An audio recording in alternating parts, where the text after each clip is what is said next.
आयुर्वेद सरस्वती भाग 109 संशोधन वैद्य गाड़ी में। तो अभी के जो संशोधन है उसमें ऑब्जेक्टिव पैरामीटर रहते हैं और आयुर्वेद में जो खासियत है वो सब्जेक्टिव इस प्रकार की है।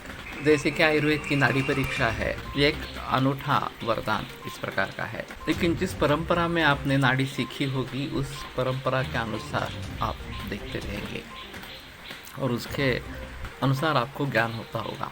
लेकिन ये सभी लोगों के लिए वैसा ही ज्ञान होगा ऐसा नहीं है।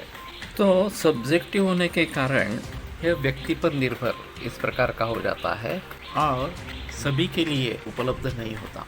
तो हमें चाहिए कि हम ऑब्जेक्टिव पैरामीटर्स के आधार पर कुछ निदान वगैरह के तरीके निश्चित करें। वैसे आधुनिक वैद्यक में इसका काफ़ी प्रयोग किया गया है। हम रक्त की जांच करवाते हैं, उसमें से काफ़ी बातें पता चलती है कि शुगर बढ़ गई है, थायराइड बढ़ गया है वगैरह वगैरह इस प्रकार से।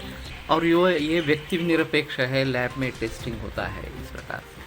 तो चरकाचार्य ने विमानस्थान 4 अध्याय में अग्निम जरण शक्तिया परीक्षित बलम व्यायाम शक्तिया वगैरह वगैरह इस प्रकार के सूत्र दिए कि पचन शक्ति के आधार पर अग्नि कैसा है ये निश्चित करें। तो हमने यहाँ पे एक प्रयोग किया था। फर्स्ट ईयर BMS के छात्र लिए थे और उनको मूंग दाल की खिचड़ी, छाछ और पानी इतना ही दिया था और उनको कहा था कि जितना वो खाना चाहते हैं पीना चाहते हैं उतना पी ले इस प्रकार से। उसके पूर्व हमने सभी की 3 बार जलधौती की थी। तो आमाशय की कैपेसिटी कितनी है ये जज किया था। वो सरासर 1200 मिलीलीटर इतनी थी। तो उस हिसाब से देखा जाए तो हमारे ग्रंथों के अनुसार 400 ग्राम घन 400 मिलीलीटर द्रव इतना ही आहार वास्तव में लेना है। वो द्रव में छाछ ले सकते हैं, पानी ले सकते हैं। लेकिन सभी छात्रों ने करीबन 1125 इतना ग्राम या मिलीलीटर कंज्यूम किया। तो हमारे दृष्टि से ये निश्चित रूप से बहुत ही ज़्यादा सभी ने खा लिया इस प्रकार।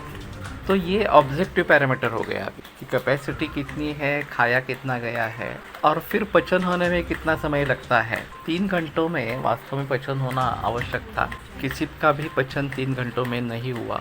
4.5-5 घंटे हर व्यक्ति को लगे पचन होने में।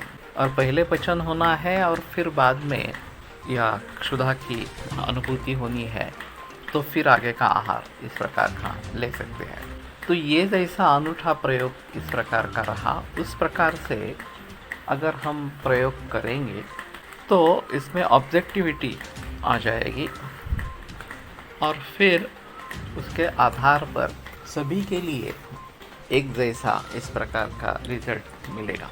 तो ये सुझाव जो आया था वो एक्चुअली हमारे एक बुजुर्ग वैद्य भावी साठे सर, उन्होंने वार्ड बॉयज़ पर ये प्रयोग किया था और उनका ऑब्जर्वेशन था कि 3 घंटों में ये वार्ड बॉयज़ का वज़न खाना खाने से जो बढ़ता है वो फिर से पहले जितना था उतना हो जाता है। और अगर अग्निमांद्य है, मरीज में अग्नि अच्छा नहीं है, तो ये 5-6 घंटे भी बदलता नहीं है, वही रहता है। तो इसके आधार पर हम कह सकते हैं कि इस व्यक्ति का अग्निमांद्य है। जो ऑब्जेक्टिव पैरामीटर केवल वजन देखना, बाकी भी लक्षण होते हैं, उद्गार शुद्धि उत्साह वगैरह वो भी देख सकते हैं।